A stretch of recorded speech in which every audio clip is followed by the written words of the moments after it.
સલામુઅલૈકુમ. હું અફસાના. આજે આપણે સામાજિક વિજ્ઞાનમાં ધોરણ 8માં પાઠ 6 અંગ્રેજી શાસનની ભારત ઉપર અસર. આ પાઠ શરૂ કરતાં પહેલાં હું તમને બધાને જાણ કરી દઉં કે જો તમે લોકોએ પુનરાવર્તન 1 ના કર્યું હોય તો તમારે તે લખવાનું છે. જ્યારે પણ તમે ચોપડા ચેક કરવા માટે આવશો તો તે પુનરાવર્તન 1 પહેલે હું જોઈ લઈશ. આપણે જોઈશું અંગ્રેજ શાસનની ભારત ઉપર અસર. આના પહેલાંના પાઠમાં આપણે જોયું કે વેપારી શાસકો કેવી રીતે બન્યા, કે જે અંગ્રેજ વેપારી હતા તે શાસકો કેવી રીતે બન્યા, કે તેઓ ભારત ઉપર પોતાનું શાસન કેવી રીતે સ્થાપ્યું. તો હવે તે જ રીતે આપણે જોઈશું કે અંગ્રેજ શાસનની ભારત ઉપર અસર. કયું પાઠ જોઈશું આપણે? અંગ્રેજ શાસનની ભારત ઉપર અસર. તેમાં આપણે જોઈએ કે અંગ્રેજો કઈ રીતે ખેડૂત વર્ગને પોતાના મહેસૂલ ઉઘરાવવા માટે અને ખેડૂત વર્ગ કઈ રીતે પાયામાલ બન્યો અને અંગ્રેજો કઈ રીતે આપણા ભારત ઉપર શાસન કરવા લાગ્યા અને ભારત ઉપર તેની કેવી અસરો થઈ. ચાલો જોઈએ. અરુણા વહેલી સવારે ધ્યાનથી સમાચાર પત્ર વાંચતી હતી ત્યારે તેની પુત્રી પૂર્વ બાજુમાં બેસીને ગૃહ કાર્ય કરતી હતી. અરુણા મોટેથી વાંચતા બોલી, લિબિયામાં ક્રાંતિ. આ સાંભળી પૂર્વાએ પ્રશ્ન કર્યો, મમ્મી, લોકો શા માટે ક્રાંતિ કરે છે? અરુણાએ જવાબ આપ્યો, જો બેટા, લોકોની જરૂરિયાત ન સંતોષાય અને લોકો આર્થિક રીતે ખૂબ પાયામાલ બને તો ક્રાંતિ તરફ વળે છે. આપણા દેશમાં અંગ્રેજ શાસન સમયે ભારત લોકોની પરિસ્થિતિ બહુ જ કંગાળ બની ગઈ હતી. ત્યારે આવું થયું હતું. ચાલ તને હું તે સમયમાં ભારતીય જીવનની વાત કરું છું. તમારી સ્ક્રીન ઉપર તમને ભારતનું ચિત્ર દેખાય છે. આપણો ભારતનો નકશો છે અને તેમાં આપણે અલગ અલગ રાજ્યો વસેલા છે. ભારતની આર્થિક સમૃદ્ધિ છેક 18મી સદી સુધી યથાવત રહી હતી. ઔરંગઝેબના અવસાન બાદની અરાજકતા પણ તેને નુકસાન પહોંચાડી શકી ન હતી. વિશ્વના ઇતિહાસકારોએ પણ કબૂલ્યું છે કે 18મી સદી સુધી ભારતમાં ઉત્પાદન પદ્ધતિ, તેનો ઉદ્યોગ અને વેપાર વાણિજ્યનું અજોડ હતા. એ જ ભારત દેશ 100 વર્ષના અંગ્રેજ કંપનીના શાસનમાં તદ્દન કંગાળ અને પાયામાલ બની ગયો, જે ઇંગ્લેન્ડ માટે કાચો માલ પેદા કરનાર અને તેના કારખાનામાં તૈયાર થતા માલનું વિશાળ બજાર બની ગયો. તો અંગ્રેજો શું કરતા હતા કે ભારતમાં જે કાચો માલ બને છે તે લઈ જતા ઇંગ્લેન્ડમાં, પોતાના દેશમાં, અને ત્યાંના કારખાનામાં તેઓ તે માલને આકાર આપતા, એટલે તે માલમાંથી ચીજવસ્તુઓ બનાવતા અને તેઓ ત્યાં પોતાની જગ્યાએ સસ્તા આવકમાં તેઓ વેચતા હતા. ચાલો હવે આપણે જોઈએ. અંગ્રેજ શાસન સમયે ખેડૂતો અને ખેતી. એટલે કે જ્યારે અંગ્રેજોનું શાસન હતું તે સમયમાંના ખેડૂતો અને તેની ખેતી વિશેની આપણે વાત કરવા જઈ રહ્યા છીએ. બંગાળ, બિહાર અને ઓડિશાની દીવાની સત્તા મેળવ્યા પછી અંગ્રેજોએ પોતાની આવક વધારવાનું એક વિશાળ ક્ષેત્ર મળી ગયું.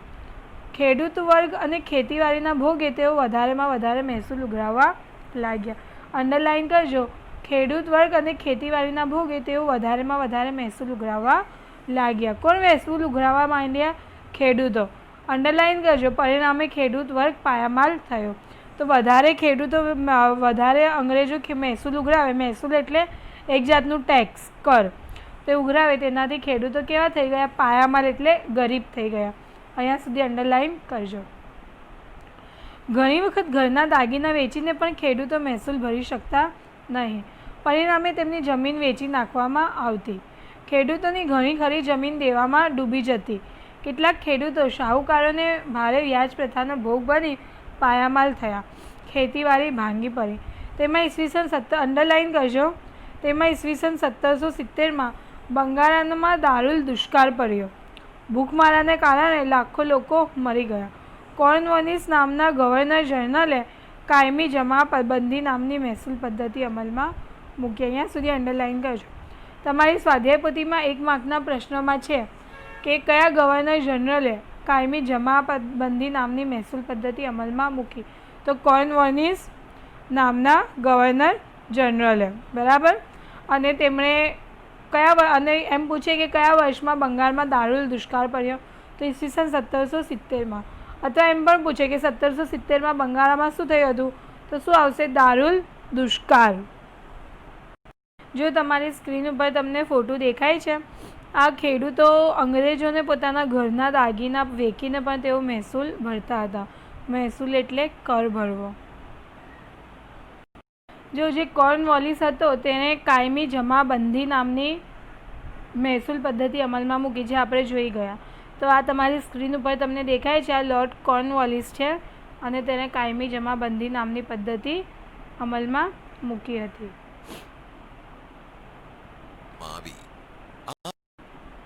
આ પદ્ધતિ અનુસાર કંપનીએ દર વર્ષ માટે જમીનની મહેસૂલ નક્કી કરી. જમીનની મહેસૂલ નક્કી કરવી દર વર્ષ માટે, એટલે કંપનીએ લોર્ડ કોર્નવોલિસ આવ્યું એટલે તેને શું નક્કી કર્યું કે આપણે દર વર્ષે ખેડૂતો માટે અથવા આપણા ત્યાંના રહેતા લોકો માટે મહેસૂલ નક્કી કરીએ કે દર વર્ષે તેમને આટલું મહેસૂલ ભરવું જ પડે. અંડરલાઇન કરજો. જમીનના કાયમી હક જમીનદારોને આપવામાં આવતા, એટલે કે કંપની પોતાની આવક નિશ્ચિત બનાવીને પોતાની પડખે ઊભો રહે તેવો જમીનદાર વર્ગ ઊભો કર્યો. સામે ખેડૂતો તનતોડ મહેનત કરી ટાટ તડકો વેઠી જમીનમાં ખેતી પાક પેદા કરતા હતા. શું કરતા હતા ખેડૂતો? જમીન પાકમાં ખેતી કરીને પાક પેદા કરતા અને તેમનું શોષણ થતું હતું. તો આ રીતે તેમણે જમીનદાર વર્ગ ઊભો કર્યો. એટલે આપણે સાદી ભાષામાં સમજવાનો પ્રયત્ન કરીએ તો જેની જમીન હોય ને તેના પર ખેડૂત મહેનત કરે, ખેતી કરે અને અંતે તેને હાથમાં કશું આવતું નહીં અને તેનું શોષણ થતું હતું. તો કોના હાથ નીચે? તો કે છે કોર્નવોલિસના સમયગાળાના અંદર. તો આ આપણે જોયું અંગ્રેજ શાસન સમયે ખેડૂત અને ખેતી. હવે આપણે જોઈશું સમાજ જીવનને લાગ્યું ગ્રહણ, કે જ્યારે લોર્ડ કોર્નવોલિસ ભારતમાં આવ્યો તો તેને એક નવી મહેસૂલ પદ્ધતિ કાયમી જમાબંધી અમલમાં કરી. તેના પછી તેને શું કર્યું તે આપણે જોયું. ચલો તો આપણે આગળ જોઈએ.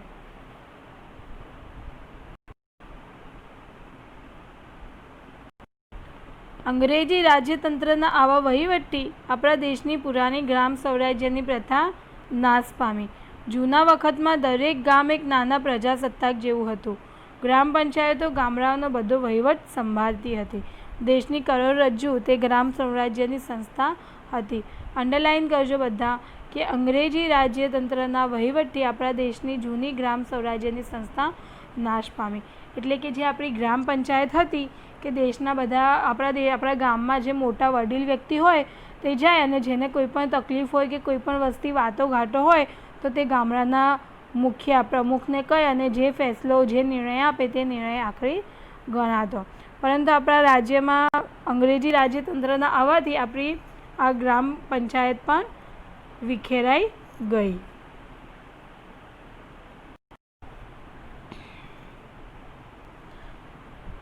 બહારના આક્રમણો વખતે અને સંતલન શાસન વ્યવસ્થા વખતે પણ આપણી ગ્રામ સ્વરાજ્યની સંસ્થાઓ અડગ ઊભી રહેતી હતી. અંગ્રેજોએ શરૂ કરેલી આ નવી શાસન પદ્ધતિએ સંસ્થા નાશ પામી. કઈ સંસ્થા નાશ પામી? તો આપણી જે ગ્રામ પંચાયતો હતી તે નાશ પામી. શાના લીધે નાશ પામી?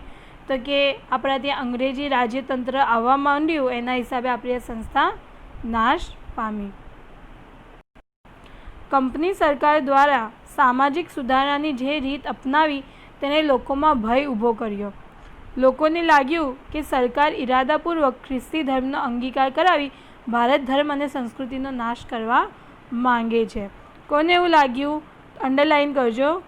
તો કે ભારતના લોકોને એવું લાગ્યું કે કંપની સરકાર ઇરાદાપૂર્વક ખ્રિસ્તી ધર્મનો અંગીકાર એટલે સ્વીકાર કરી ભારતીય સંસ્કૃતિનો નાશ કરવા માંગે છે. કોણ નાશ કરવા માંગે છે? તો કે કંપની સરકાર કે અંગ્રેજો. બરાબર.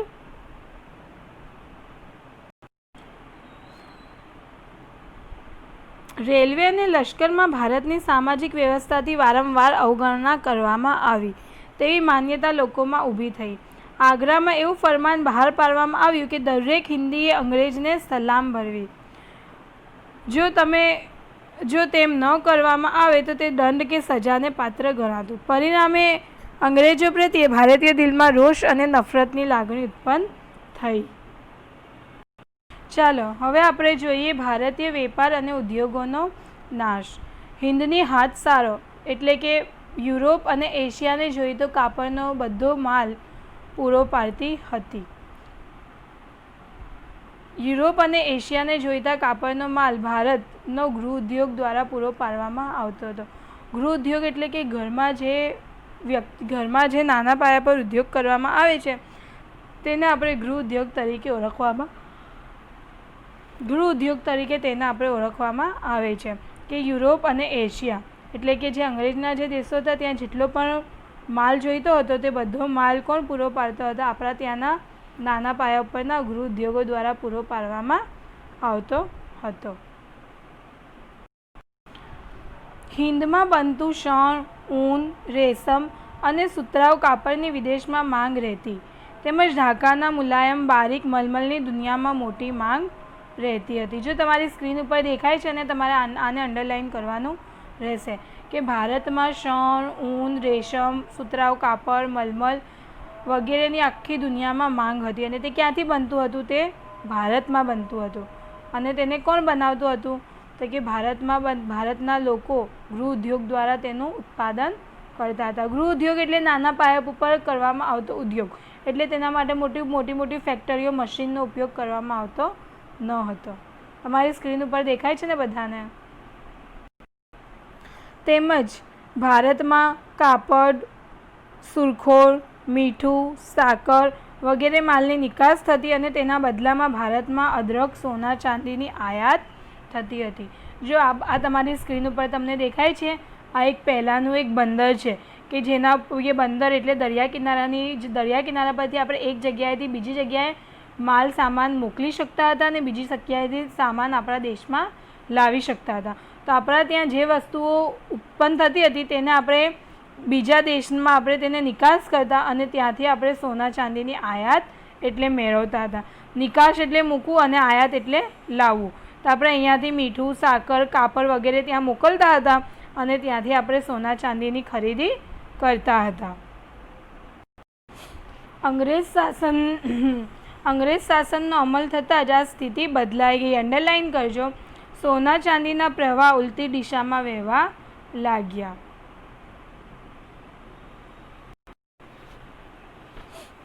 એટલે કે ઔદ્યોગિક ક્રાંતિની શરૂઆતમાં અંગ્રેજો એકલા બંગાળથી જ આજના હિસાબે ગણીએ તો 500 કરોડ રૂપિયા માત્ર 2 દાયકાના શાસનમાં ઉપાડી ગયા હતા. વિચાર કરો, આખા દેશમાંથી કેટલી સંપત્તિ અંગ્રેજોએ એકત્રિત કરી હશે. એટલે કે ભારતમાં જે વસ્તુ બનતી હશે તો આજના સમય પહેલાં અંગ્રેજો ભારતના બંગાળમાંથી 500 કરોડ રૂપિયા 2 દાયકાના શાસનમાં જ ઉપાડી ગયા. એટલે કે ત્યાં તેઓ શાસન કરતા અને પૈસા કમાવતા અને પોતાના દેશમાં લઈ જતા હતા. ભારતમાં ઉત્પન્ન થતો કાચો માલ અને ભારતમાંથી એકત્ર કરેલ રૂપિયાની મદદથી અંગ્રેજો ઇંગ્લેન્ડમાં ઉદ્યોગ ધંધાઓ વિકસાવવા લાગ્યા. અંડરલાઇન કરજો. ઇંગ્લેન્ડમાં બનેલો કાચો માલ ભારતમાં જકાત વગર દાખલ કરવામાં આવતો, જ્યારે ભારતના કાપડ ઉપર 80% સુધીની જકાત નાખી ઇંગ્લેન્ડ મોકલવામાં આવતો. જો ભારતમાં જે કાચો માલ ઉત્પન્ન થતો ને તે ભારતમાંથી ઇંગ્લેન્ડમાં લઈ જવા માટે કોઈ જકાત નહીં, પરંતુ ભારત ઉપર 80%ની જકાત નાખવામાં આવી તેને ઇંગ્લેન્ડ મોકલવા માટે. ક્યાં મોકલવા માટે? ઇંગ્લેન્ડ મોકલવા માટે. અને ઇંગ્લેન્ડથી આવેલો કાચો માલ ભારતમાં લાવવા માટે તેના પર કશી જ પણ જકાત નાખવામાં આવી ન હતી. પરિણામે ભારતમાં ઉત્પન્ન થતો માલ ભારતમાં જ મોંઘો પડવા લાગ્યો. એટલે આપણે જોઈએ તો ઇંગ્લેન્ડમાં આપણે ભારતના જે ઉદ્યોગ ધંધા પરિભાંગવા અથવા આપણા ઉદ્યોગ ધંધાનો નાશ કરવામાં સૌથી મોટો મહત્ત્વનો કોઈનો પરિબળ હોય તો તે અંગ્રેજોનો. કારણ કે તેઓ આપણા ધંધાઓ ઇંગ્લેન્ડમાં લઈ જઈને વિકસાવવા લાગ્યા અને તેઓ પોતાના દેશને આર્થિક રીતે અદ્ધર લાવવા માંડ્યા. તેમજ આ હરીફાઈમાં ભારતીય હસ્ત ઉદ્યોગ ધંધા ચાલી શક્યા નહીં. અંગ્રેજી નીતિને કારણે કાપડ બનાવવાના ધાતુઓ, કાચના, કાગળના વાહનો બાંધવાના વગેરે આપણા અનેક હુનરોનો નાશ પામવા લાગ્યો. લાખો કારીગરો બેકાર બન્યા. ધીમે ધીમે ભારતના ગ્રામ્ય કારીગરોની ગરીબાઈ વધવા લાગી. તો કોના કારણે? તો કે અંગ્રેજોના કારણે. કેવી રીતે? તો કે તેઓ પોતાનો આપણા ભારતમાંથી કાચો માલ ઇંગ્લેન્ડ લઈ જતા અને ઇંગ્લેન્ડમાં તેઓ તેને વિકસાવી અને તેઓ તેને ઊંચી કિંમતે વેચતા અને પોતાના દેશને આર્થિક રીતે અદ્ધર લાવતા. અને આના કારણે આપણે ગૃહ ઉદ્યોગો પડી ભાંગ્યા અને આપણા લાખો કારીગરો બેકાર બન્યા. ચાલો હવે આપણે જોઈએ સુધારા તરફ શંકા. તમારી સ્ક્રીન ઉપર જે તમને દેખાય છે તે વિલિયમ બેન્ટિક છે. કોણ છે? William Bentinck. અને બીજા ચિત્રમાં આપણને ભારતનો નકશો. તો ચાલો જોઈએ. વિલિયમ બેન્ટિક જ્યારે ભારતમાં ગવર્નર જનરલ બનીને આવ્યા ત્યારે ઇંગ્લેન્ડમાં ઉદાર વિચારસરણીનો ધીમે ધીમે ફેલાવ થયો. આ ફેરફારની થોડી અસર હિન્દ સુધી પહોંચી. અંગ્રેજ શાસકો પ્રજાના જીવનમાં રસ લેવા લાગ્યા. થોડા ઘણા લાભદાયક સુધારા કરીને વિલિયમ બેન્ટિકે પ્રમાણમાં વધારે માન પામ્યો. બેન્ટિકે કંપનીની વહીવટમાં ભારતીયોને સ્થાન આપ્યું. અદાલતમાં ન્યાય માંગવા આવનારને માતૃભાષાનો ઉપયોગ કરવાની રજા આપવામાં આવી. રાજા રામમોહન રાય અને બીજા સુધારકોએ સતી થવાનો રાક્ષસી રિવાજ અંડરલાઇન કરજો. રાજા રામમોહન રાય અને બીજા સુધારકોએ સતી થવાનો રાક્ષસી રિવાજ બંધ કરાવવા ઘણા વખતથી પ્રયાસ કરી રહ્યા હતા. વિલિયમ બેન્ટિકે આ સુધારકોની વિનંતી સાંભળીને સતી થવાનો રિવાજ અટકાવતો એક કાયદો 1829માં અમલમાં મૂક્યો. અંડરલાઇન કરજો, સતી થવાનો રિવાજ અટકાવતો કાયદો 1829માં વિલિયમ બેન્ટિક દ્વારા અમલમાં મૂકવામાં આવ્યો હતો. અને આ કાયદો બંધ કરવાની અપીલ કોણે મૂકી હતી? તો કે રાજા રામમોહન રાય. બેન્ટિકના સમયમાં અંગ્રેજ અમલદારોએ ભારતના સુધારક વર્ગ ઈચ્છતો હતો તેવા કુરિવાજો અટકાવવાનો પ્રયત્ન કરતા હતા. આ સુધારાઓએ ભારતને રૂઢિચુસ્ત લોકો શંકાની નજરે જોવા લાગ્યા. તો જો વિલિયમ બેન્ટિક ભારતમાં આવ્યો ગવર્નર જનરલ બનીને, તો તેણે શું કર્યું? તેણે ભારતના લોકોના મનમાં, તેમની જિંદગીમાં રસ લેવા લાગ્યો. તેઓ અદાલતોમાં ભારતના લોકોને માન આપવા માંડ્યો. તેમની જે પણ ફરિયાદ હોય તો તેમને ન્યાય આપવા માંડ્યો વગેરે જેવા કાર્યો કર્યા અને તેઓ ભારતના લોકોના મનમાં બેસી ગયો. કંપની સરકારે કેળવણી માટે દર સાલ 1 લાખ રૂપિયા ખર્ચ કરવાનો ઠરાવ કર્યો હતો. કેળવણી એટલે કે એજ્યુકેશન, ભણતર, શિક્ષણ. તો કોણે એવો ઠરાવ કર્યો હતો? તો કે કંપની સરકારે. કેટલા રૂપિયાનો? તો કે 1 લાખ રૂપિયાનો. પરંતુ એનો અમલ થતો ન હતો. છેવટે બેન્ટિકના સમયમાં શિક્ષણ સમિતિની રચના થઈ. અંડરલાઇન કરજો. ઈસવીસન 1834માં મેકોલ નામના એક અંગ્રેજ ધારાશાસ્ત્રીએ અંગ્રેજી કેળવણીનો વિચાર આવ્યો. મેકોલે શરૂ કરેલી શિક્ષણ પદ્ધતિથી હિન્દુ યુવાનોને જોઈએ એવો લાભ ન મળ્યો. પોતાના પૂર્વજોના વિકસાવેલી પ્રાચીન વિદ્યાઓ શીખવાનો લાભ ભારતીયો ગુમાવવા લાગ્યા. દેશમાં અંગ્રેજી કેળવણી શરૂ થઈ. આ શિક્ષણ પદ્ધતિનો વિરોધ થયો. મહાત્મા ગાંધીએ તો તેને ગુલામીની કેળવણી કહેતા. અંડરલાઇન કરજો, મહાત્મા ગાંધી તેને ગુલામીની કેળવણી કહેતા હતા અથવા કહેવા લાગ્યા.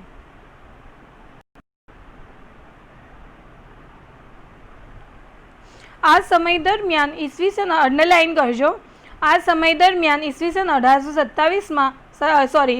1857માં મુંબઈ, ચેન્નઈ અને કલકત્તામાં યુનિવર્સિટીની સ્થાપના થઈ. ક્યારે થઈ? 1857માં. કયા રાજ્યમાં?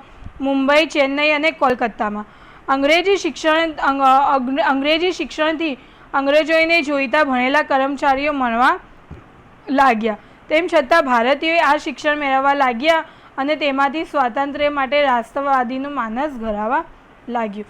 જો આપણે ગાંધીજી અંગ્રેજી કેળવણીને ગુલામીની કેળવણી કહેતા હતા, પરંતુ તો પણ આપણા ભારતના નવયુવાનો અંગ્રેજી કેળવણી એટલે અંગ્રેજી એજ્યુકેશન મેળવવા લાગ્યા અને ધીમે ધીમે તેમને ખબર પડવા માંડી કે આપણો દેશ ગુલામીની બંદીમાં છે, આપણે તેને આઝાદ કરાવવું જોઈએ. તેથી તેમના મગજ, તેમનું માનસ કે તેમનું મન સ્વાતંત્ર્ય માટે ઘડાવા લાગ્યું અને ઈસવીસન 1857માં 3 રાજ્યોમાં યુનિવર્સિટીની સ્થાપના થઈ. કયા 3 રાજ્યોમાં? તો કે મુંબઈ, ચેન્નઈ અને કોલકાતા. તમારી સ્ક્રીન ઉપર આપેલું જ છે, તમારે અંડરલાઇન કરવાનું રહેશે. ચાલો તો આપણે આગળ જોઈએ. ઔદ્યોગિક ક્રાંતિને કારણે કારખાનાઓને ધમધમતા રાખવા અને માલની હેરફેર માટે વાહન વ્યવહારની અને સંદેશાની માંગ પહોંચી વળવા નવા યંત્રોની શોધ થવા લાગી.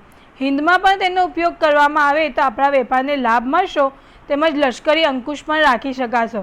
આ પ્રકારના હેતુથી ભારતમાં રેલવે શરૂ કરવામાં આવી. શા માટે ભારતમાં રેલવે શરૂ કરવામાં આવી? તમને કોઈ એમ પૂછે તો ઔદ્યોગિક ક્રાંતિના કારણે કારખાનાઓને ચાલુ રાખવા માટે, માલ સામાનની હેરફેર કરવા માટે અને તેમના વેપારને વધુ લાભ મળે તે માટે ભારતમાં રેલવેની શરૂઆત કરવામાં આવી. ભારતમાં સૌપ્રથમ રેલવેની શરૂઆત ક્યારે થઈ હતી? તો કે ઈસવીસન 1853માં મુંબઈ અને થાણા વચ્ચે સૌપ્રથમ રેલવેની શરૂઆત થઈ હતી. જો આ આમના કારખાનાના ફોટો છે, તમારી સ્ક્રીન ઉપર તમને દેખાતા હશે. જો ઈસવીસન 1853માં મુંબઈ અને થાણા વચ્ચે રેલવેની શરૂઆત કરવામાં આવી. જો બધા કરતાં પહેલે જ્યારે રેલવે શરૂ થઈ હતી તો તે આ પ્રકારની દેખાતી હતી. તમારી સ્ક્રીન ઉપર તમને દેખાશે.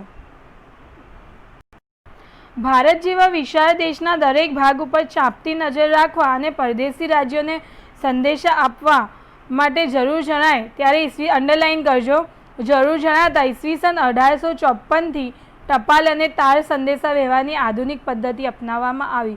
ક્યારથી અપનાવવામાં આવી? તો કે 1854થી. કઈ પદ્ધતિ? તો કે ટપાલ અને તાર સંદેશાની આધુનિક પદ્ધતિ અપનાવવામાં આવી. અને રેલવેની શરૂઆત ક્યારે થઈ હતી? તો કે 1853માં. આ સાથે દેશમાં છાપખાના અને વર્તમાનપત્રનો વ્યાપ વધવા લાગ્યો. આમ બ્રિટિશ શાસનના સુધારાઓ અંગ્રેજોના હિત માટે હતા, તેમ છતાં રાષ્ટ્રવાદના ઉદ્દેશ માટે ભારતીયો માટે આશીર્વાદરૂપ બન્યા. અંગ્રેજી કેળવણી પામેલો વર્ગ વિશ્વના અંડરલાઇન કરજો.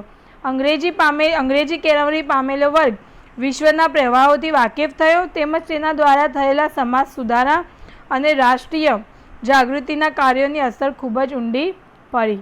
અગત્યની ભૂમિકા ભજવી. વર્તમાનપત્રો, ટાર, ટપાલ અને રેલવેથી ભારતના લોકો એકબીજાની નજીક આવ્યા. જો બ્રિટિશ લોકોએ જે પણ સુધારા વધારા ભારત માટે કર્યા, તેમાં યુનિવર્સિટીની સ્થાપના કરી કે પછી તેમને મુંબઈ અને થાણા વચ્ચે ટ્રેન શરૂ કરી કે પછી તેમણે ટાર અને ટપાલની પદ્ધતિ શરૂ કરી, પરંતુ તેનાથી ભારતીયોને પણ ખૂબ જ લાભ થયો અને તેઓ નવી નવી વસ્તુઓથી માહિતગાર થયા અને પોતાના દેશને ગુલામીની જંજીરોમાંથી મુક્ત કરાવવા માટે તેમનું મન ઘડાવા લાગ્યું. આ રીતે અંગ્રેજોની શાસન ઉપર ભારતની આ રીતે અસર જોવા મળી કે ભારતમાં નવી નવી ટેકનોલોજીનો વિકાસ થવા લાગ્યો. વિદ્યાર્થી મિત્રો, આ સાથે આપણો પાઠ પૂરો થાય છે અને આ પાઠના મુદ્દાઓ તમારે સ્વાધ્યાયની નોટમાં પાઠ શરૂ કરતાં પહેલાં લખવાના રહેશે. Thank you.